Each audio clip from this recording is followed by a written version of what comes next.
Good morning students, welcome to Ambi senior secondary school. कक्षा जमात 10th गणित, चैप्टर नंबर 3 दो चर वाले रैखिक समीकरण युगम या दो चलों वाले रेखी समीकरण जोड़े। अज असी कर रहे हैं भाग नंबर 6 जिदे आप बच्चे एक्सरसाइज जी है प्रश्नावली या अभ्यास अपनी 3.2 कर रहे हैं। 3.2 का दूसरा तो तीसरा सम करवा रही हैं क्योंकि 3.5 एक्सरसाइज साड़ी सी अगली 3.4 एक्सरसाइज तक साडा काम खत्म हो चुका सीगा। पर उस तो पहला मैं 3.2 एक्सरसाइज के यह दो जोड़े प्रश्न ने वो करवा रही हाँ क्योंकि यह जोड़े सम ने इन्हों के विच जोड़े फार्मूले लगे ने इन्हों का सीधा संबंध जोड़ा है साडा जी प्रश्नावली 3.5 है वो सम्स के नाल वो सवालों के नाल है। इस करके पहला असी ए वाले सम देखांगे। हुण सब तो पहला वो रकम की है साडे कोल प्रश्न नंबर 2 लिया मैं। पहला जोड़ा यदा सवाल है बच्चे वो ग्राफ वाला वो असी बाद विच करांगे। प्रश्न नंबर 2 जोड़ा है अनुपातां A1 बटा A2 कौमा B1 बटा B2 अते C1 बटा C2 दी तुलना करो ते पता करो कि हेठां लिखे समीकरण जोड़े द्वारा बनाईयां गईयां रेखावां एक बिंदु ते कटदियां हन, समांतर हन जां संपाती हन। इहदे नाल ही बच्चे असीं हिंदी दे विच भी इहदी रकम देखदे हां। अनुपातों A1 bye A2 comma B1 bye B2 अते C1 और C1 बाय C2 की तुलना कर ज्ञात कीजिए कि निम्न समीकरण युग्म द्वारा निरूपित रेखाएं एक बिंदु पर प्रतिच्छेद करती हैं, समांतर है अथवा संपाती हैं। मतलब वो कहता है कि ਜਿਹੜੀਆਂ इन्हां दी तुलना करके यह भी मैं दसांगी कि A1 बटा A2 यह की चीज़ां ने या की ने एक बिंदु ते प्रतिच्छेद करदियां ने, समांतर ने कि संपाती ने। असी उन्होंने जोड़ा सानू दूसरा सम है यह क्वेश्चन पूछा पर ये तो पहला आप A1 A2 B1 B2 C1 C2 की है तो कदों रेखावां जड़ियां ने प्रतिछेदित बनदियां ने, समांतर बनदियां ने जां संपाती बनदियां ने, इस बारे गल करांगे। सब तो पहला बच्चे मैं इत्थे दो समीकरण लिख लिया A1 x जमा B1 y जमा C1 बराबर 0। इनू मैं समीकरण 1 लिख दिता तो दूजी समीकरण A2 x जमा B2 y जमा C2 बराबर 0 इनू समीकरण लिखता 2। हुण पहले साडे जिहड़ा चैप्टर है उहदा नाम की है साडे को दो चर वाले रेखिक समीकरण युग्म या दो चलों वाले मतलब ये एक्स ते वाई इदा ये भी एक्स ते वाई दो चल ने जिन्हों का आप मुल पता करना होंगे। और जोड़ा साढ़े को A1 A2 A1 B1 ते C1 इन्हों का मतलब होंगे कोई भी नंबर 1 2 3 4 5 कोई भी नंबर हो सकते हैं इन्हों की जगह पर। तो असी जो इन्हों हल करते हैं असी एक्सरसाइज जी 3.3 की है 3.4 की है उन्होंने जेड़े भी साढ़े को A1 B1 ते C1 का मतलब है पहली समीकरण दे विच एक्स वाई दे नाल जेड़ा नंबर लगे होणगे उन्होंने A1 कवांगे, वाई दे नाल जेड़ा लगा होएगा उन्होंने B1 कवांगे, जिहदे नाल कुछ नहीं लगा होएगा उन्होंने C1 कवांगे। इसी तरह दूसरी समीकरण दे विच जेड़ा एक्स दे नाल नंबर लगा होएगा एक्स का गुणांक मतलब जेड़ा एक्स दे नाल अंक गुणा हो रहा होएगा उन्होंने A2, जेड़ा वाई दे नाल अंक गुणा हो रहा होएगा उन्होंने आप B2 और जी दे नाल कुछ नहीं लगा होएगा उन्होंने C2 कवांगे। यह दो समीकरण जोड़े इत्थे गया युग्म तो ये हमेशा दो समीकरण लेने। हुण पहले इत्थे इहदी तुलना करन दा मतलब है A1 बटा A2 B1 बटा B2 C1 बटा C2 की है। जेड़ा इत्थे नंबर लगा होएगा बटा ए वाला नंबर B1 बटा B2 ए नंबर ये आप वाई नहीं लिखने एक्स नहीं लिखने। A1 का मतलब कला नंबर जेड़ा एक्स नाल गुणा हो रहा होएगा और B1 का मतलब कला वो नंबर जेड़ा वाई दे नाल गुणा हो रहा है। उन्होंने नंबरों की आप तुलना करांगे जे उन्होंने हल करन तो बाद तिन्ना दे आंसर बच्चे बराबर ना आण। ए देखो तीनों आंसर दे विच इच मैं बराबर दे साइन दे विच एक लाइन मारी है इहदा मतलब इन्हां तिन्ना दे आंसर जिहड़े ने बराबर नहीं ने ते इहदा मतलब हुंदा असीं लिखदे हां समीकरण प्रणाली दा एक हल है।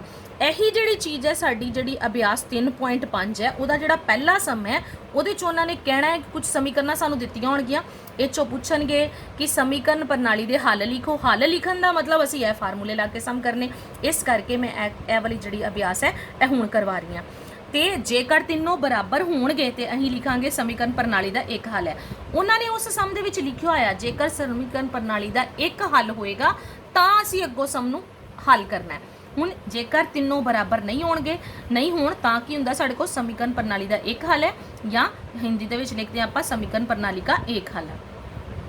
ਜੇ ਤਿੰਨਾਂ ਦੇ ਆਨਸਰ ਮਤਲਬ ਜਿਹੜੇ ਇਹਨਾਂ ਦੇ ਨਾਲ ਨੰਬਰ ਲੱਗੇ ਨੇ ਉਹਨਾਂ ਨੂੰ ਬਟੇ ਦੇ ਵਿੱਚ ਲਿਖ ਕੇ ਜੋ ਕੱਟਿਆ ਜਾਂਦਾ ਉਹਨੂੰ ਕੱਟਣ ਤੋਂ ਬਾਅਦ ਤਿੰਨਾਂ ਦੇ ਆਨਸਰ ਆਪਸ ਵਿੱਚ ਬਰਾਬਰ ਆ ਜਾਣ। ਦੇਖੋ ਮੈਂ ਤਿੰਨਾਂ 'ਚ ਬਰਾਬਰ ਦਾ ਕਿ ਇਹ ਆਨਸਰ, ਇਹ ਵਾਲਾ ਆਨਸਰ ਤੇ ਇਹ ਵਾਲਾ ਆਨਸਰ ਬਰਾਬਰ ਆ ਜਾਂਦੇ ਨੇ ਤੇ ਅਸੀਂ ਕੀ ਲਿਖਦੇ ਹਾਂ, ਸਮੀਕਰਨ ਪ੍ਰਣਾਲੀ ਦੇ ਅਨੇਕ ਹੱਲ ਹਨ ਜਾਂ ਸਮੀਕਰਨ ਪ੍ਰਣਾਲੀ ਕੇ ਅਨੇਕ ਹੱਲ ਹੈ।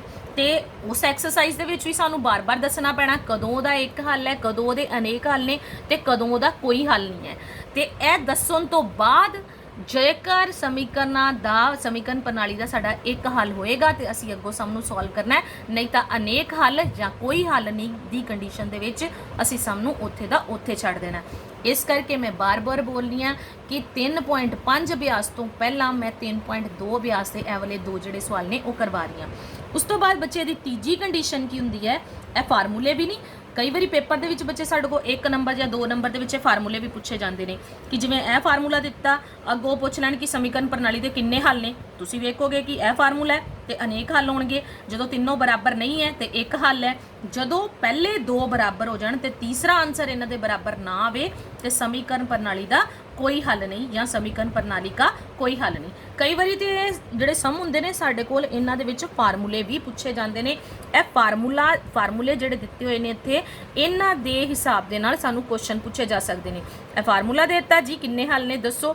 ਤੁਸੀਂ ਇੱਥੇ ਮੈਂ ਲਿਖਿਆ ਹੋਇਆ, ਇਹਨਾਂ ਨੂੰ ਪਹਿਲੇ ਆਪਣੀ ਫੇਰ ਕਾਪੀ 'ਚ ਲਿਖਣਾ, ਚੰਗੀ ਤਰ੍ਹਾਂ ਇਹਨਾਂ ਨੂੰ ਯਾਦ ਕਰੋ ਕਿ ਕਦੋਂ ਕਿੰਨੇ ਹੱਲ ਹੁੰਦੇ ਨੇ, ਕਿਹੜੀ ਕੰਡੀਸ਼ਨ ਵਿੱਚ ਜਾਂ ਕਿਹੜੇ ਹੱਲ ਲਈ ਕਿਹੜਾ ਫਾਰਮੂਲਾ ਸਾਡਾ ਲੱਗਦਾ। ਦੂਜੇ ਪਾਸੇ ਆ ਜਾਓ ਬੱਚੇ, ਜਿਹੜਾ ਅਸਲ ਦੇ ਵਿੱਚ ਸਾਡੇ ਕੋਲ ਸਮ ਨੰਬਰ 2 ਹੈ ਨਾ, ਉਹਦੇ ਵਿੱਚ ਉਹਨਾਂ ਨੇ ਕਿਹਾ ਕਿ ਤੁਲਨਾ ਕਰੋ ਤੇ ਕਿ ਦੱਸੋ ਕਿ ਹੇਠਾਂ ਲਿਖੇ ਸਮੀਕਰਨ ਜੋੜਿਆਂ ਦੁਆਰਾ ਬਣਾਈਆਂ ਗਿਆ ਰੇਖਾਵਾਂ ਇੱਕ ਬਿੰਦੂ ਤੇ ਕੱਟਦੀਆਂ ਨੇ, ਸਮਾਂਤਰ ਨੇ ਕਿ ਸੰਪਾਤੀ ਨੇ। ਇੱਕ ਬਿੰਦੂ ਤੇ ਹੁਣ ਕਦੋਂ ਕੱਟਦੀਆਂ ਨੇ, ਉਹਦੇ ਲਈ ਵੀ ਕੀ ਕਰਨਾ ਪੈਣਾ, ਪਹਿਲੇ ਮੈਨੂੰ ਇਸੇ ਤਰ੍ਹਾਂ ਹੀ ਸਮ ਨੂੰ ਸੋਲਵ ਕਰਨਾ ਪੈਣਾ। a1/a2 b1/b2 ਤੇ c1/c2 ਕੱਢਣੇ ਪੈਣੇ ਆ। ਉਹ ਕੱਢਣ ਤੋਂ ਬਾਅਦ ਜੇਕਰ ਤਿੰਨਾਂ ਦਾ ਆਨਸਰ ਬਰਾਬਰ ਨਾ ਆਵੇ, ਜਿਸ ਕੰਡੀਸ਼ਨ 'ਚ ਤੁਸੀਂ ਕਹਿੰਦੇ ਹੋ ਕਿ ਸਮੀਕਰਨ ਪ੍ਰਣਾਲੀ ਦਾ ਇੱਕ ਹੱਲ ਹੈ, ਤੇ ਉਹਨੂੰ ਕੀ ਕਹਿੰਦੇ ਆਪਾਂ, ਕਿਹੜੀਆਂ ਰੇਖਾਵਾਂ ਬਣਦੀਆਂ ਨੇ, ਕਾਟਵੀਆਂ ਰੇਖਾਵਾਂ। ਇੱਥੇ ਇੱਕ ਬਿੰਦੂ ਤੇ ਕੱਟਦੀਆਂ ਹੈ, ਜਿਹੜੀਆਂ ਇੱਕ ਬਿੰਦੂ ਤੇ ਕੱਟਦੀਆਂ ਹੋਣ ਉਹਨੂੰ ਕੀ ਬੋਲਦੇ ਆ ਆਪਾਂ, ਕਾਟਵੀਆਂ ਰੇਖਾਵਾਂ। ਜਾਂ ਹਿੰਦੀ ਦੇ ਵਿੱਚ ਅਸੀਂ ਇਹਨੂੰ ਕੀ ਬੋਲਦੇ ਆ, ਪ੍ਰਤੀਛੇਦਿਤ ਰੇਖਾएं। ਮਤਲਬ ਜੇ ਕੋਈ ਸਾਡੇ ਕੋਲ ਸਵਾਲ ਦਿੱਤਾ ਗਿਆ, ਉਹਨੂੰ ਹੱਲ ਕਰਨ ਤੋਂ ਬਾਅਦ ਇਹ ਤਿੰਨੋਂ ਆਨਸਰ ਆਪਸ ਦੇ ਵਿੱਚ ਨਹੀਂ ਮਿਲਦੇ ਤੇ ਉਹ ਪੁੱਛਣ ਕਿ ਹੇਠਾਂ ਦਿੱਤੀਆਂ ਸਮੀਕਰਨ ਜੋੜੇ ਕਿਹੜੀਆਂ ਰੇਖਾ ਬਣਾਉਣਗੇ, ਤੇ ਤੁਸੀਂ ਉੱਥੇ ਕੀ ਲਿਖੋਗੇ, ਕਾਟਵੀਆਂ ਰੇਖਾਵਾਂ ਜਾਂ ਪ੍ਰਤੀਛੇਦਿਤ ਰੇਖਾਵਾਂ। ਤੇ ਜੇਕਰ ਸਾਡੇ ਕੋਲ ਇਹ ਤਿੰਨੋਂ ਆਨਸਰ ਜਿਹੜੇ ਨੇ ਬਰਾਬਰ ਆ ਗਏ, ਜੇ ਤਿੰਨੋਂ ਆਨਸਰ ਬਰਾਬਰ ਆਉਂਦੇ ਨੇ ਫਿਰ ਆਪਾਂ ਕੀ ਲਿਖਾਂਗੇ, ਸੰਪਾਤੀ ਰੇਖਾਵਾਂ ਕਿ a1/a2 b1/b2 ਤੇ c1/c2 ਬਰਾਬਰ ਹੋ ਜਾਣ ਤੇ ਕਿਹੜੀਆਂ ਰੇਖਾਵਾਂ ਬਣਦੀਆਂ ਨੇ, ਮਤਲਬ ਇਸ ਕੰਡੀਸ਼ਨ 'ਚ ਹੱਲ ਹੁੰਦੇ ਜੇ ਅਨੇਕ ਤੇ ਰੇਖਾਵਾਂ ਕਿਹੜੀਆਂ ਬਣਦੀਆਂ ਨੇ, ਸੰਪਾਤੀ ਰੇਖਾਵਾਂ। ਤੇ ਜੇਕਰ ਇਸੇ ਤਰ੍ਹਾਂ ਸਾਡੇ ਜਿਹੜੇ ਨੇ ਪਹਿਲੇ ਦੋ ਬਰਾਬਰ ਹੋਣ ਤੇ ਤੀਜਾ ਜਿਹੜਾ ਉਹ ਆਪਸ ਦੇ ਵਿੱਚ ਬਰਾਬਰ ਨਾ ਆਵੇ, ਤੀਜੀ ਕੰਡੀਸ਼ਨ ਸਾਡੀ ਬਰਾਬਰ ਨਾ ਆਵੇ, ਜਿਹੜੀ ਕੰਡੀਸ਼ਨ ਦੇ ਵਿੱਚ ਤੁਸੀਂ ਲਿਖਦੇ ਹੋ ਕਿ ਸਮੀਕਰਨ ਪ੍ਰਣਾਲੀ ਦਾ ਕੋਈ ਹੱਲ ਨਹੀਂ, ਉਸ ਕੰਡੀਸ਼ਨ ਦੇ ਵਿੱਚ ਰੇਖਾਵਾਂ ਕਿਹੜੀਆਂ ਬਣਦੀਆਂ ਨੇ, ਸਮਾਂਤਰ ਜਾਂ ਹਿੰਦੀ ਵਿੱਚ ਵੀ ਸਮਾਂਤਰ ਰੇਖਾएं। ਹੁਣ ਬੱਚੇ ਜਿਹੜਾ ਇਹਦਾ ਚੌਥਾ ਸਮ ਹੈ ਨਾ, ਚੌਥੇ ਸਮ ਦੇ ਵਿੱਚ ਉਹਨੇ ਪੁੱਛਣਾ ਹੈ ਸਾਡੇ ਕੋਲ ਕਿ ਸਮੀਕਰਨ ਕੁਝ ਦੇ ਦੇਗਾ, ਇਹੀ ਕਹੇਗਾ a1/a2 ਤੇ b1/b2 ਤੇ c1/c2 ਦੀ ਤੁਲਨਾ ਕਰੋ ਤੇ ਦੱਸੋ ਕਿ ਇਹ ਜਿਹੜੇ ਜੋੜੇ ਨੇ ਇਹ ਸੰਗਤ ਨੇ ਕਿ ਅਸੰਗਤ। ਹੁਣ ਉਹਦੇ ਲਈ ਵੀ ਚਾਹੇ ਉਹ ਮੇਰੇ ਕੋਲ ਰੇਖਾਵਾਂ ਬਾਰੇ ਪੁੱਛੇ, ਕਾਟਵੀਆਂ ਰੇਖਾਵਾਂ, ਜਾਂ ਜੋੜਿਆਂ ਬਾਰੇ ਪੁੱਛੇ, ਸੰਗਤ ਜਾਂ ਅਸੰਗਤ ਜੋੜਿਆਂ ਬਾਰੇ ਪੁੱਛੇ, ਤੇ ਜਦੋਂ ਇਹ ਤਿੰਨੋਂ ਆਪਸ 'ਚ ਬਰਾਬਰ ਨਹੀਂ ਹੁੰਦੇ ਜਾਂ ਤਿੰਨੋਂ ਆਪਸ 'ਚ ਬਰਾਬਰ ਹੁੰਦੇ ਨੇ ਤੇ ਉਸ ਟਾਈਮ ਤੇ ਸੰਗਤ ਯੁਗਮ ਜਾਂ ਸੰਗਤ ਜੋੜਾ ਹੁੰਦਾ ਹੈ ਵਾਲਾ, ਜਾਂ ਇਹ ਵੀ ਸੰਗਤ ਯੁਗਮ ਦੋ ਕੰਡੀਸ਼ਨ ਦੇ ਵਿੱਚ ਹੁੰਦਾ ਹੈ, ਜਦੋਂ ਤਿੰਨੋਂ ਆਪਸ 'ਚ ਬਰਾਬਰ ਨਹੀਂ ਹੁੰਦੇ ਜਾਂ ਤਿੰਨੋਂ ਆਪਸ 'ਚ ਬਰਾਬਰ ਹੁੰਦੇ ਨੇ ਤੇ ਸੰਗਤ ਯੁਗਮ। ਸਿਰਫ ਇੱਕ ਕੰਡੀਸ਼ਨ ਦੇ ਵਿੱਚ ਜਿਹੜਾ ਸਾਡਾ ਅਸੰਗਤ ਯੁਗਮ ਬਣਦਾ ਹੈ, ਕਦੋਂ, ਜਿਹਨੂੰ ਆਪਾਂ ਕਹਿੰਦੇ ਆ ਕੋਈ ਹੱਲ ਨਹੀਂ, ਜਦੋਂ ਸਮੀਕਰਨ ਪ੍ਰਣਾਲੀ ਦਾ ਕੋਈ ਹੱਲ ਨਹੀਂ ਹੋਏਗਾ, ਮਤਲਬ ਪਹਿਲੇ ਦੋ ਬਰਾਬਰ ਤੇ ਤੀਜਾ ਇਹਨਾਂ ਦੇ ਬਰਾਬਰ ਨਹੀਂ ਹੋਏਗਾ, ਜਦੋਂ ਸਮਾਂਤਰ ਉਸ ਟਾਈਮ ਤੇ ਸਮਾਂਤਰ ਰੇਖਾਵਾਂ ਬਣਦੀਆਂ ਨੇ ਤੇ ਅਸੰਗਤ ਜੋੜਾ ਬਣਦਾ ਹੈ, ਸਮਾਂਤਰ ਰੇਖਾएं ਤੇ ਅਸੰਗਤ ਯੁਗਮ। ਇਹ ਸਾਰੇ ਫਾਰਮੂਲੇ ਨੇ ਜਿਹੜੇ ਬੱਚੇ ਨੇ ਉਹ ਸਾਡੇ ਕੋਲ ਜਿਹੜੇ ਕੁਐਸਚਨ ਨੇ 1-1 2-2 ਨੰਬਰ ਵਾਲਿਆਂ ਦੇ ਵਿੱਚ ਉਹਨਾਂ ਦੇ ਵਿੱਚ ਪੁੱਛੇ ਜਾਂਦੇ ਨੇ, ਇਸ ਕਰਕੇ ਇਹ ਜਿਹੜੇ ਸਮ ਨੇ ਬਹੁਤ ਇੰਪੋਰਟੈਂਟ ਨੇ। ਹੁਣ ਬੱਚੇ ਮੈਂ ਤੇ ਦੱਸਿਆ ਕਾਟਵੀਆਂ ਰੇਖਾਵਾਂ। ਕਾਟਵੀਆਂ ਰੇਖਾਵਾਂ ਮਤਲਬ ਕੀ ਹੈ, ਜਦੋਂ ਤੁਸੀਂ ਤੁਹਾਨੂੰ कोई इस तरह की कंडीशन आ जाएगी, रकमां दित्तियां होणगीਆਂ ਉਹਨਾਂ ਦੇ आंसर ਜਿਹੜੇ ਨੇ ਤਿੰਨੋਂ आपस 'ਚ बराबर नहीं ਹੋਣਗੇ। ਜੇਕਰ ਇਹਨੂੰ ਗ੍ਰਾਫ 'ਤੇ ਰਖਾਵਾਂਗੇ ਤੇ ਉਹਦਾ ਗ੍ਰਾਫ ਜਿਹੜਾ ਇਦਾਂ ਦਾ ਬਣੇਗਾ ਕਿ ਦੋ ਲਾਈਨਾਂ ਬਣਨਗੀਆਂ ਗ੍ਰਾਫ ਦੀਆਂ ਜਿਹੜੀਆਂ ਆਪਸ 'ਚ ਇੱਕ ਬਿੰਦੂ ਤੇ ਕੱਟਦੀਆਂ ਹੋਣਗੀਆਂ। ਇਹਨਾਂ ਨੂੰ ਕੀ ਬੋਲਦੇ ਆ ਆਪਾਂ? ਕਾਟਵੀਆਂ ਰੇਖਾਵਾਂ ਜਾਂ ਪ੍ਰਤੀਛੇਦਿਤ ਰੇਖਾएं। ਤੇ ਦੂਜੇ ਪਾਸੇ ਜਦੋਂ ਆਪਾਂ ਤਿੰਨੋਂ ਆਪਸ 'ਚ ਬਰਾਬਰ ਹੋਣਗੇ ਤੇ ਉਹਦੀਆਂ ਵੀ ਦੋ ਲਾਈਨਾਂ ਬਣਨੀਆਂ। ਜਿਵੇਂ ਮੈਂ ਇੱਕ ਲਾਈਨ ਇੱਥੋਂ ਲੈ ਕੇ ਇੱਥੋਂ ਤੱਕ ਬਣਾਈ, ਦੂਜੀ ਲਾਈਨ ਇੱਥੋਂ ਸ਼ੁਰੂ ਹੋ ਗਈ। ਪਰ ਜੇਕਰ ਆਪਾਂ ਇਹਨੂੰ ਲਾਈਨ ਨੂੰ ਵੇਖੀਏ, ਇਹਨੂੰ ਮਿਲਾ ਦਈਏ ਤੇ ਸਾਨੂੰ ਇਹ ਇੰਜ ਲੱਗਦਾ ਕਿ ਇੱਕੋ ਲਾਈਨ ਹੈ। ਇਹੋ ਜਿਹੀ ਜਿਹੜੀ ਲਾਈਨ ਹੁੰਦੀ ਉਹਨੂੰ ਕਿਹੜੀ ਰੇਖਾ ਬੋਲਦੇ ਆ? ਸੰਪਾਤੀ ਰੇਖਾ ਜਾਂ ਸੰਪਾਤੀ ਰੇਖਾਵਾਂ। ਤੇ ਤੀਜੇ ਪਾਸੇ ਸਮਾਂਤਰ ਰੇਖਾਵਾਂ। ਸਮਾਂਤਰ ਰੇਖਾਵਾਂ ਮਤਲਬ ਉਹ ਲਾਈਨਾਂ ਜਿਹੜੀਆਂ ਆਪਸ ਦੇ ਵਿੱਚ ਕਦੀ ਨਹੀਂ ਮਿਲਦੀਆਂ, ਉਹਨਾਂ ਦਾ ਹਮੇਸ਼ਾ ਜਿਹੜਾ ਗੈਪ ਹੈ ਇੱਕੋ ਜਿਹਾ ਰਹਿੰਦਾ ਹੈ। ਜਿੱਥੋਂ ਮਰਜ਼ੀ ਤੁਸੀਂ ਮਿਲ ਲਓ, ਦੋਨਾਂ ਦੇ ਵਿਚਕਾਰ ਜਿਹੜਾ ਫਰਕ ਹੈ ਉਹ ਇੱਕੋ ਜਿਹਾ ਰਹਿੰਦਾ। ਉਹਨਾਂ ਰੇਖਾਵਾਂ ਨੂੰ ਕੀ ਕਹਿੰਦੇ ਆਪਾਂ? ਸਮਾਂਤਰ ਰੇਖਾਵਾਂ ਜਾਂ ਸਮਾਂਤਰ ਰੇਖਾएं। ਹੁਣ ਜਿਵੇਂ ਇਹਦੇ ਲਈ ਸਭ ਤੋਂ ਪਹਿਲਾਂ ਮੈਂ ਤੁਹਾਨੂੰ ਇੱਕ ਚੀਜ਼ ਹੋਰ ਦੱਸ ਦਵਾਂ ਕਿ ਫਾਰਮੂਲੇ ਨੂੰ ਚੰਗੀ ਤਰ੍ਹਾਂ ਦੇਖ ਕੇ ਇਹ 'ਚੋਂ ਜਿਹੜਾ ਕੁਐਸਚਨ ਪੁੱਛਿਆ ਜਾਣਾ ਉਹ ਇਹਨਾਂ ਰਿਜ਼ਲਟਾਂ ਦੇ ਹਿਸਾਬ ਨਾਲ, ਇਹਨਾਂ ਨਤੀਜਿਆਂ ਦੇ ਹਿਸਾਬ ਨਾਲ ਸਾਡੇ ਕੋਲ ਜਿਹੜੇ ਨੇ ਕੁਐਸਚਨ ਪੁੱਛੇ ਜਾਂਦੇ ਨੇ। ਹੁਣ ਆਪਾਂ ਇਹਦੇ ਕੁਝ ਸਮ ਕਰਦੇ ਹਾਂ ਜਿਹਦੇ ਨਾਲ ਤੁਹਾਨੂੰ ਇਹ ਚੀਜ਼ਾਂ ਜਿਹੜੀਆਂ ਹੋਰ ਚੰਗੀ ਤਰ੍ਹਾਂ ਸਮਝ ਆ ਜਾਣਗੀਆਂ। ਬੱਚੇ ਇਹ 'ਚ ਤੀਜੇ ਸਮ ਦਾ ਮੈਂ ਪਹਿਲਾ ਭਾਗ ਲੈ ਲਿਆ। ਜਿੱਦਾਂ ਇਹ 'ਚ ਉਹਨਾਂ ਨੇ ਪੁੱਛਿਆ ਕਿ ਕਿਹੜੀਆਂ ਰੇਖਾਵਾਂ ਬਣਦੀਆਂ ਨੇ? ਕਾਟਵੀਆਂ ਰੇਖਾਵਾਂ ਬਣਦੀਆਂ ਨੇ, ਸੰਪਾਤੀ ਰੇਖਾਵਾਂ ਬਣਦੀਆਂ ਨੇ ਕਿ ਸਮਾਂਤਰ ਰੇਖਾਵਾਂ ਬਣਦੀਆਂ ਨੇ, ਜਾਂ ਪ੍ਰਤੀਛੇਦਿਤ ਰੇਖਾएं ਜਾਂ ਸੰਪਾਤੀ ਰੇਖਾएं ਜਾਂ ਸਮਾਂਤਰ ਰੇਖਾएं। ਉਹਦੇ ਲਈ ਮੈਂ ਕੀ ਕਿਹਾ ਸੀ? A1/A2 ਕੱਢਣਾ। ਹੁਣ ਸਾਡੇ ਕੋਲ ਇਦਾਂ ਸਮ ਦਿੱਤੇ ਹੋਣਗੇ। ਹੁਣ ਦੇਖੋ ਮੈਂ ਕਿਹਾ ਸੀ x y ਉਦਾਂ ਹੀ ਲੱਗੇ ਨੇ, ਜਿਹੜੇ ਇਹਨਾਂ ਦੇ ਨਾਲ ਨੰਬਰ ਲੱਗੇ ਨੇ ਉਹ ਨੇ A1 B1 ਤੇ C1। ਪਹਿਲੀ ਸਮੀਕਰਨ ਸਭ ਤੋਂ ਪਹਿਲਾਂ ਇਹਨੂੰ ਨੰਬਰ ਦਿੱਤਾ 1 ਤੇ ਇਹਨੂੰ ਦਿੱਤਾ 2। ਪਹਿਲੀ ਸਮੀਕਰਨ 'ਚ ਜਿਹੜਾ x ਦੇ ਨਾਲ ਨੰਬਰ ਲੱਗਾ ਉਹ ਕਾਦੇ ਬਰਾਬਰ ਹੈ? A ਦੇ। y ਦੇ ਨਾਲ ਜਿਹੜਾ ਲੱਗਾ ਉਹ ਕਾਦੇ ਬਰਾਬਰ ਹੈ? B1 ਦੇ। ਤੇ ਉਹਦੇ ਅੱਗੇ ਮਾਈਨਸ ਦਾ ਸਾਈਨ ਜਿਹਦੇ ਅੱਗੇ ਲੱਗਾ ਹੋਏਗਾ ਉਹਦੇ ਅੱਗੇ ਅਸੀਂ ਮਾਈਨਸ ਦਾ ਸਾਈਨ ਲਾਣਾ। ਹੁਣ ਇਹ ਆ ਗਿਆ A1 B1 ਤੇ C1। 8 ਇਹ ਲਗਾ ਲਿਆ। A2 ਦੂਜੀ ਸਮੀਕਰਨ, A2 ਮਤਲਬ ਦੂਜੀ ਸਮੀਕਰਨ ਦੇ x ਦੇ ਨਾਲ ਜਿਹੜਾ ਲੱਗਾ। ਤੇ ਕਿਉਂਕਿ ਜਦੋਂ ਮੈਂ ਤੁਹਾਨੂੰ ਕਹਾਂ ਕਿ x ਦੇ ਗੁਣਾਂਕ ਨੂੰ ਆਪਾਂ A1 ਬੋਲਦੇ ਆ, ਤੇ ਪਰ ਮੇਰੇ ਕੋਲ ਤੇ ਦੋ ਸਮੀਕਰਨ ਹੈ, ਮੈਂ ਕਿਹਨੂੰ A1 ਕਹਿਣਾ ਕਿਹਨੂੰ B1 ਕਹਿਣਾ? ਪਹਿਲੀ ਸਮੀਕਰਨ ਦੇ ਵਿੱਚ x ਦੇ ਨਾਲ ਜਿਹੜੀ ਰਕਮ ਲੱਗੀ ਉਹ A1 ਤੇ ਦੂਜੀ 'ਚ ਜਿਹੜੀ ਲੱਗੀ ਆ ਉਹਨੂੰ A2। ਪਰ ਇਹਦੇ ਨਾਲ ਇੱਕ ਚੀਜ਼ ਦੇਖੋ, x ਤੇ y ਨਹੀਂ ਲਿਖੀਦਾ, ਸਿਰਫ ਉਹਨਾਂ ਨਾਲ ਜਿਹੜੇ ਅੰਕ ਲੱਗੇ ਨੇ ਉਹ ਲਿਖਦੇ। ਹੁਣ ਦੇਖੋ ਇੱਥੇ ਆ ਗਿਆ ਤੁਹਾਡੇ ਕੋਲ A1 5 ਤੇ 7। A1/A2 ਕਰ ਦਈਏ ਜੇਕਰ 5/7 ਤੇ ਇਹਨੂੰ ਕਰ ਦਈਏ B1/B2 -4/6। ਜਿਨ੍ਹਾਂ ਦੀ ਕਟਿੰਗ ਹੁੰਦੀ ਹੋਵੇ ਉਹਨਾਂ ਦੀ ਕਟਿੰਗ ਕਰ ਦੇਈਦੀ ਹੈ। और कट के इनू आ गया 2 तो इनू आ गया 2 के पाड़े तो कट्टे गए ने 2/3 तो C/C2 कितना आ गया 8/7। हुण तुसीं देखो इहदा आंसर आ गया 5/7, इहदा आंसर आ गया -2/3 तो इहदा आंसर आ गया 8/7 सॉरी। हुण देखो तीनों आपस च रकमां नहीं मिलदियां, मैं इन्हां दे विच बराबर दे साइन नूं कट दित्ता होया ते कि 5/7 तो यह सेम नहीं गा ते इहदे सेम नहीं गा, तीनों बराबर नहीं। हुण मैं की किया सीगा कि जदों साडा A1/A2 नहीं बराबर है B1/B2 दे, नहीं बराबर है C1/C2 दे, ते उस टाइम ते रेखावां किहड़ियां बनदियां ने समीकरण जोड़े वल्लों निरूपित कीतियां गईयां रेखावां एक बिंदु ते कटदियां हन। एक बिंदु ते कटदियां ने मतलब काटवीआं रेखावां ने, या हिंदी च आपां इहनूं बोलांगे ते प्रतिछेदित रेखावां असीं इह लिखांगे। हुण इसे दा ही मैं एक होर भाग ले लिया, इहदा मैं भाग नंबर 2 ले लिया। ਇਹਦੇ 'ਚ रकम नंबर बदलते पे सिर्फ 6x - 3y = 10 बराबर दूजी समीकरण A1 6 के बराबर, B1 -3 के बराबर, C1 10 के बराबर, A2 2 के बराबर। और जिहदे नाल कोई नंबर नहीं लगा उसी जगह ते की लिखते हैं आपां 1, पर माइनस का साइन अगे सीगा -1 क्योंकि किसी भी रकम नूं आपां 1 नाल जदों गुणा करते हैं तो वही रकम साडे को आ जाती है। तो C2 का बराबर आ गया 9। हुण इहनूं बटे की फॉर्म च लिख लीए क्योंकि आपां बटे च लिखना।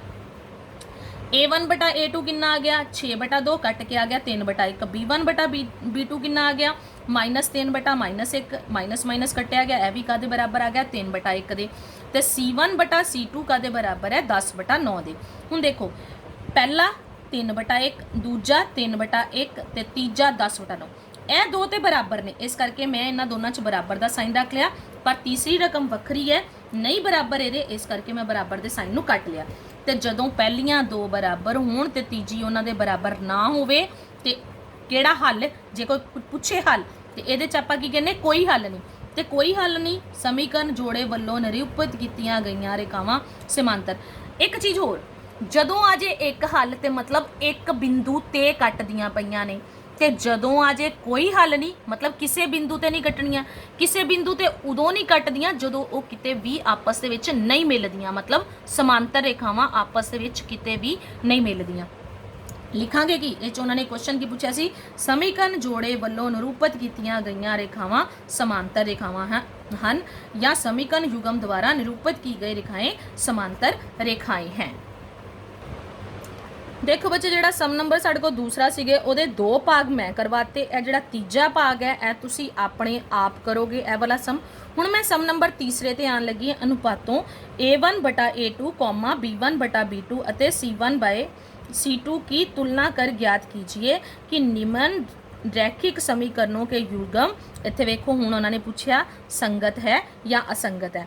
ਇਹਦੇ ਵਿੱਚ ਟੋਟਲ 5 ਭਾਗ ਨੇ, ਇਸ ਦੇ ਵਿੱਚ ਟੋਟਲ ਸਾਡੇ ਕੋਲ ਕਿੰਨੇ ਭਾਗ ਨੇ 5 ਭਾਗ ਨੇ, ਜਿਨ੍ਹਾਂ ਦੇ ਵਿੱਚੋਂ 2 ਭਾਗ ਜਿਹੜੇ ਨੇ ਉਹ ਮੈਂ ਤੁਹਾਨੂੰ ਹੱਲ ਕਰਵਾਵਾਂਗੀ ਕਿ ਇਹਦੇ ਵਿੱਚੋਂ 2 ਭਾਗ ਮੈਂ ਹੱਲ ਕਰਵਾਏ ਨੇ ਔਰ ਬਾਕੀ ਦੇ ਜਿਹੜੇ ਇਹਦੇ ਭਾਗ ਰਹਿ ਜਾਣਗੇ ਉਹ ਤੁਸੀਂ ਆਪਣੇ ਆਪ ਕਰਨੇ ਨੇ। ਇਸ ਅਭਿਆਸ ਦੇ ਸਿਰਫ ਅਸੀਂ ਇਹ 2 ਸਮ ਕਰਨੇ ਨੇ ਕਿਉਂਕਿ ਬਾਕੀ ਗ੍ਰਾਫ ਵਾਲੇ ਨੇ ਤੇ ਗ੍ਰਾਫ ਵਾਲੇ ਅਸੀਂ ਬਾਅਦ ਚ ਲਵਾਂਗੇ, ਕਿਉਂਕਿ ਇਹਨਾਂ ਸਮਸ ਦੇ ਹਿਸਾਬ ਦੇ ਨਾਲ ਹੀ ਤੁਹਾਡੀ ਐਕਸਰਸਾਈਜ਼ ਜਿਹੜੀ ਹੈ ਉਹ 3.5 ਹੋਏਗੀ। ਇਸ ਸਮ ਦੇ ਵਿੱਚ ਦੇਖੋ ਬੱਚੇ, ਜਿਹੜੇ ਮੈਂ ਹੁਣ ਤੁਹਾਨੂੰ ਪਹਿਲੇ ਇਹ ਵਾਲੇ ਵੀਡੀਓ ਸ਼ੁਰੂ ਕੀਤੀ ਜਦੋਂ ਜਿਹੜੇ ਫਾਰਮੂਲੇ ਦੱਸੇ ਨੇ, ਤੀਜੇ ਸਮ ਦੇ ਵਿੱਚ ਵੀ ਸਾਡੇ ਕੋਲ ਉਹੀ ਫਾਰਮੂਲੇ ਲੱਗੇ ਤੇ ਚੌਥੇ ਸਮ ਦੇ ਵਿੱਚ ਵੀ, ਦੂਜੇ ਵਿੱਚ ਵੀ ਉਹੀ ਫਾਰਮੂਲੇ ਲੱਗ ਰਹੇ ਨੇ ਤੇ ਚੌਥੇ ਵਿੱਚ ਵੀ ਫਾਰਮੂਲੇ ਲੱਗ ਰਹੇ ਨੇ, ਪਰ ਮੈਂ ਜਿਹੜੇ ਉਹਨਾਂ ਦੇ ਰਿਜ਼ਲਟ ਦੱਸੇ ਸੀ, ਇੱਕ ਹੱਲ, ਕੋਈ ਹੱਲ ਨਹੀਂ ਜਾਂ ਅਨੇਕ ਹੱਲ, ਉਹਦੇ ਹਿਸਾਬ ਨਾਲ ਦੱਸ ਰਹੀ ਹਾਂ ਕਿ ਜੇ ਰੇਖਾਵਾਂ ਬਾਰੇ ਪੁੱਛੇਗਾ ਤੇ ਉਹਨਾਂ ਹੱਲ ਨੂੰ ਦੇਖ ਕੇ ਹੀ ਆਪਾਂ ਦੱਸਦੇ ਹਾਂ ਕਿ ਕਿਹੜੀਆਂ ਰੇਖਾਵਾਂ ਬਣਦੀਆਂ ਨੇ। ਸੰਗਤ ਜਾਂ ਅਸੰਗਤ ਜੋੜਿਆਂ ਦੀ ਜਦੋਂ ਗੱਲ ਕਰੇਗਾ ਤੇ ਉਹਨਾਂ ਫਾਰਮੂਲਿਆਂ ਨੂੰ ਹੀ ਦੇਖ ਕੇ ਆਪਾਂ ਦੱਸਾਂਗੇ ਕਿ ਕਦੋਂ ਸੰਗਤ ਹੁੰਦੇ ਨੇ ਤੇ ਕਦੋਂ ਅਸੰਗਤ ਹੁੰਦੇ ਨੇ। ਜਿੱਦਾਂ ਮੈਂ ਹੁਣ ਇਹ ਵਾਲਾ ਇਹਦਾ ਜਿਹੜਾ ਭਾਗ ਹੈ ਸਮ ਨੰਬਰ ਜਿਹੜਾ ਸਾਡਾ ਤੀਜਾ, ਉਹਦਾ ਮੈਂ ਦੂਸਰਾ ਭਾਗ ਲੈ ਲਿਆ। ਉਹਦੇ 'ਚ ਸਾਡੇ ਕੋਲ ਰਕਮ ਹੈਗੀ 2x - 3y = 8 ਤੇ 4x - 6y बराबर का दे आ गया 9। यह दूजी समीकरण a1 2 ਦੇ ਬਰਾਬਰ, a2 4 ਦੇ ਬਰਾਬਰ, b1 -3 b2 -6 c1 8 ਤੇ c2 9। ਹੁਣ ਆਪਾਂ ਇਹਨਾਂ ਦੀ ਤੁਲਨਾ ਕਰੀਏ, a1 बटा a2 2 बटा 4 ਕੱਟ ਕੇ ਆ ਗਿਆ 1 बटा 2, b1 बटा b2 3 बटा 6 ਮਾਈਨਸ ਦੇ ਸਾਈਨ ਸੀ, ਮਾਈਨਸ ਮਾਈਨਸ ਕੱਟੇ ਗਏ, ਇਹਨੂੰ ਵੀ ਕੱਟ ਕੇ ਆ ਗਿਆ 1 बटा 2, c1 बटा c2 ਕਾਦੇ ਬਰਾਬਰ ਆ ਗਿਆ 8 बटा 9। ਹੁਣ ਦੇਖੋ a1 बटा a2 1 बटा 2, b1 बटा b2 1 बटा 2 आ गए, पहले 2 बराबर, तीजा इन्हां दे बराबर नहीं। तो जदों पहले 2 बराबर होण तीजा बराबर नहीं हुंदा तो उस टाइम ते किहड़ा जोड़ा बनदा असंगत युग्म। बार बार बोल रही हाँ कि जिहड़े पहले फार्मूले करवाए ने उन्हां वल बहुत चंगी तरह तुसीं ध्यान देना। हुण इसे तरह इहदा मैं दूजा भाग ले लिया। दूजे भाग दे विच मैनूं बच्चे बड़े च रकमां दित्तियां होईयां। सब तो पहला जो आप 3.3 एक्सरसाइज की सी उस भी जोड़े बटे वाले सम से उन्होंने आप बटा खत्म करके उन्होंने एक सिंपल समीकरण बनाते सी। ये मेरे को है 3 बटा 2x जमा 5 बटा 3y = 7 और दूजी समीकरण है मेरे को 9x - 10y = 14। पहली समीकरण जो बटा, दूजी समीकरण मेरे को सिंपल है। इतने 2 ते 3 का एलसीएम आप ले लिया 6 आ गया और ऊपर आ जाएगा 3 नूं 3 नाल गुणा किया 9x, 2 नूं 5 नाल किया 10y = 7 तो यह जोड़ा 6 है वो 7 नाल गुणा हो गया तो 7 × 6 = 42। तो इनू सारे नूं जिहड़ी बटे वाली रकम सी उन्होंने सॉल्व करके मेरे को की आ गया 9x जमा 10y = 42। इनू मैं देता समीकरण नंबर 3। हुण असीं a1 बटा a2 ते b1 बटा b2 लिखिए। ਇਹ ਵਾਲੀ ਜਿਹੜੀ ਪਹਿਲੀ ਸਮੀਕਰਨ ਸੀ ਹੁਣ ਤੀਜੀ ਸਮੀਕਰਨ ਬਣ ਗਈ ਤੇ a1 ਕਾਦੇ ਬਰਾਬਰ ਆ ਗਿਆ 9 ਦੇ, b1 10 ਦੇ ਤੇ c1 42 ਦੇ। ਤੇ ਦੂਜੇ ਪਾਸੇ a2 9 ਦੇ ਤੇ b2 ਕਾਦੇ ਬਰਾਬਰ ਹੈ -10 ਦੇ ਤੇ c2 ਕਾਦੇ ਬਰਾਬਰ ਆ ਗਿਆ ਮੇਰੇ ਕੋ 14 ਦੇ। ਕੰਪੈਰੀਜ਼ਨ ਕਰੀਏ ਇਹਨਾਂ ਦਾ a1 ਬਟਾ a2 ਕਾਦੇ 9 ਬਟਾ 9 ਕੱਟ ਕੇ ਆ ਗਿਆ 1, b1 बटा b2 ਤੇ ਇਹ ਆ ਗਿਆ ਮੇਰੇ ਕੋ 10 ਬਟਾ -10 ਤੇ ਕੱਟ ਕੇ ਕੀ ਆ ਗਿਆ ਮੇਰੇ ਕੋ -1 क्योंकि एक माइनस का साइन सी दोनों नाल हुंदा ते उपर नीचे कट्टिया जाना सीगा -1 ते c1 बटा c2 42 बटा 14 कट के आ गया मेरे को 3। हुण मेरे को नंबर आ गए 1 -3 1 -1 ते 3। एक जिहड़ा -1 ਦੇ ਬਰਾਬਰ ਨਹੀਂ ਹੁੰਦਾ। ਅਸੀਂ ਕੱਲਾ ਨੰਬਰ ਹੀ ਨਹੀਂ ਦੇਖਣਾ, ਉਹਨਾਂ ਦੇ ਸਾਈਨ ਵੀ ਮਿਲਾਣੇ ਨੇ, ਉਹਨਾਂ ਦੇ ਸਾਈਨ ਵੀ ਆਪਸ ਦੇ ਵਿੱਚ ਜਿਹੜੇ ਨੇ ਉਹ ਇੱਕੋ ਜਿਹੇ ਹੋਣਗੇ ਤਾਂ ਰਕਮਾਂ ਬਰਾਬਰ ਹੁੰਦੀਆਂ ਨੇ। ਇਹਦਾ ਮਤਲਬ ਇਹ ਤਿੰਨੋਂ ਆਪਸ 'ਚ ਬਰਾਬਰ ਨਹੀਂ ਨੇ ਤੇ ਕੀ ਲਿਖਾਂਗੇ a1 बटा a2 नहीं बराबर b1 बटा b2 दे, नहीं बराबर c1 बटा c2 दे। इस करके जेकर तीनों आपस च नहीं बराबर होण ते किहड़े जोड़े बनते ने संगत युग्म। ते जे मैं इसे क्वेश्चन दे विच तुहानूं पुछ ਲਾਂ कि रेखावां किहड़ियां बनणगीਆਂ ते जदों तीनों आपस च बराबर नहीं हुंदे ते किहड़ियां रेखावां बनदियां ने प्रतिछेदित रेखावां जां ਕਾਟਵੀਆਂ ਰੇਖਾਵਾਂ। ਬੱਚੇ ਇਹ ਜਿਹੜੀ ਤੁਹਾਡੀ 3.2 ਐਕਸਰਸਾਈਜ਼ ਹੈ ਇਹਦੇ ਹੀ 2 ਸਮ ਆਪਾਂ ਕਰਨੇ ਨੇ, ਜਿਹੜੇ ਗ੍ਰਾਫ ਵਾਲੇ ਨੇ ਉਹ ਆਪਾਂ ਬਾਅਦ ਵਿੱਚ ਕਰਾਂਗੇ, ਕਿਉਂਕਿ ਇਹ ਸਮ ਕਰਵਾਉਣ ਤੋਂ ਬਾਅਦ ਹੁਣ ਮੈਂ ਤੁਹਾਡੀ ਜਿਹੜੀ ਐਕਸਰਸਾਈਜ਼ ਹੈ ਉਹ 3.5 ਜਿਹੜੀ ਉਹ ਅਗਲੀ ਵੀਡੀਓ ਦੇ ਵਿੱਚ ਸ਼ੁਰੂ ਕਰਾਂਗੀ।